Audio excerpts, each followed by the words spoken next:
Now, from Madhya Pradesh to Maharashtra, the chorus to bring in a uniform civil code continues to grow.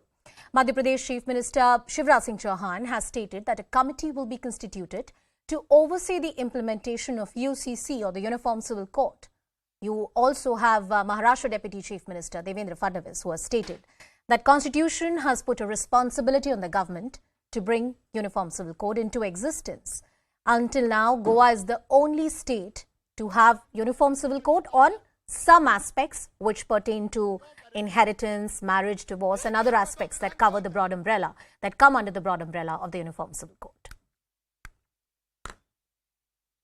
मैं तो इस बात का पक्षधर हूं कि भारत में अब समय आ गया है कि एक समान नागरिक संहिता लागू होनी चाहिए। एक से ज्यादा शादी क्यों करे कोई? एक देश में दो विधान क्यों चलेगी? एक ही होना चाहिए। और मध्य प्रदेश में भी मैं कमेटी बना रहा हूं। समान नागरिक संहिता, एक पत्नी रखने का अधिकार है तो एक ही पत्नी सबके लिए होनी चाहिए, फिर ज्यादा क्यों होना चाहिए? भारत के संविधान में directive principle of state policy के तहत हर राज्य को ये इंप्लीमेंट करने के लिए डायरेक्टिव हमारे संविधान ने दिया है। किन्हीं कारणों से हमारे देश में नहीं हो पाया, तो मुझे लगता है कि धीरे धीरे सभी राज्यों को ये करना है, करना भी पड़ेगा। महाराष्ट्र भी उचित समय पर इसके बारे में सोचेगा। मुझे यह लगता है कि संविधान ने हम पर यह जिम्मेदारी डाली है कि हम अपने राज्यों में यूनिफॉर्म सिविल कोड लाएं। My colleague Pallavi Ghosh is joining us on the broadcast. Pallavi, at the state level, is it really possible for these governments to implement the Uniform Civil Code, especially the aspects that Shivraj Singh Chauhan is talking about? I wonder if he can legally do it when it comes to Muslim personal law, to have more than one wife. That is only permitted under the Muslim personal law. Is this chorus only political?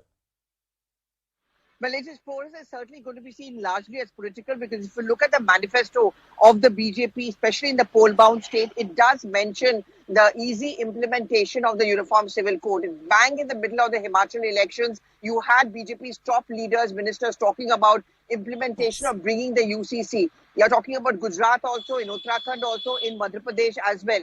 Well, to ask me whether it's going to be possible to implement it easily, I think easily is the buzzword, because it's certainly going to be mired in legal hassles, because already IM has already made the point that in a country like India, where everyone has their own laws, especially the minorities or the Muslims are concerned, you cannot impose UCC on them. And therefore, there's quite a possibility that Owaisi drags the government to court in case they try and implement the UCC at the national level. Absolutely. And Pallavi, talking to you aloud about what happened at the Supreme Court when there was a petition by one of the BJP leaders himself, Ashwini Upadhyay.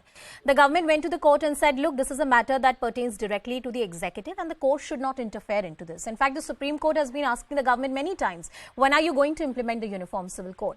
But when we talk about these various state governments and the state leaders talking about it, I'm talking only politically, what does it really indicate? Is it about bringing in a larger consensus, more awareness amongst people before the union government takes in the big leap, the big step forward? See, why I think it's more political, and also the timing is very significant, because we are also in the middle of the Gujarat elections, and Mr. JP Nadda has already made it very clear that UCC is something which would ideally want to kind of implement as soon as possible. So what exactly does the UCC talk about? It talks about one law, one nation, and which is going to be applicable to all communities, including the minority communities. And that's where the minorities are having objection to. The critics of the UCC plus the BJP pushing for UCC, like the Congress party and all, are saying that this is a clear-cut attempt by the BJP to once again polarize during in the midst of elections, because that's what they are best at doing. It's divisive in nature. Pallavi Ghosh getting us all the details on that very important story. And Pallavi, as far as Uniform Civil Code is concerned, it continues to remain a very, very contentious issue politically speaking. Different state governments and the leaders have spoken about it, as Pallavi was talking. But yes, during the election times, and the timing of all these announcements clearly is very, very crucial. Joining us on the broadcast is also a panel of guests. I'm joined by Karan Verma, who's a political analyst. George Kurian, who's a political analyst, will also join us on the broadcast. Let me see if our guests are through.